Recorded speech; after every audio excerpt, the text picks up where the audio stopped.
കാരമുക്ക് ഏമൂർ ശിവക്ഷേത്രത്തിൽ ശിവരാത്രി ആഘോഷിച്ചു. രാവിലെ മുതൽ ഏകാദശ രുദ്രധാര മഹാമൃത്യുഞ്ജയ ഹോമം, കലശപൂജ, നവകം, വിശേഷാൽ പൂജകൾ, പുറത്തേക്ക് എഴുന്നള്ളിപ്പ്, കാഴ്ച ശീവേലി എന്നിവയും നടന്നു. വൈകിട്ട് ഏകാദശ ദ്രവ്യാഭിഷേകം, പ്രദോഷപൂജ, പഞ്ചബ്രഹ്മപൂജ, ആവണി തിരുവാതിര സംഘം അവതരിപ്പിച്ച കൈക്കൊട്ടിക്കളി എന്നിവയും ഉണ്ടായിരുന്നു. ക്ഷേത്രം ട്രസ്റ്റികളായ വെള്ളൂർ വൈക്കത്ത്, ഷാജി നീലകണ്ഠൻ, സതീഷ് നാരായണൻ എന്നിവർ നേതൃത്വം നൽകി. ക്ഷേത്രം തന്ത്രി പഴങ്ങാപ്പറമ്പ് യദുകൃഷ്ണൻ പൂജാ ചടങ്ങുകൾക്ക് മുഖ്യ കാർമ്മികത്വം വഹിച്ചു.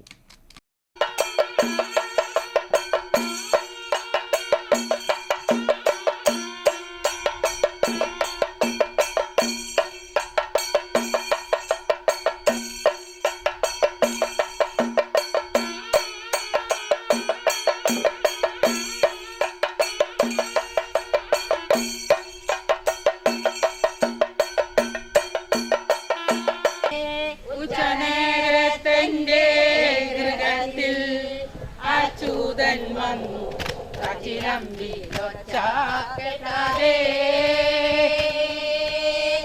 പച്ചവെണ്ണ കാവർന്നുണ്ടോ കൊച്ചു പൂജയ്ക്കും പച്ചവെണ്ണ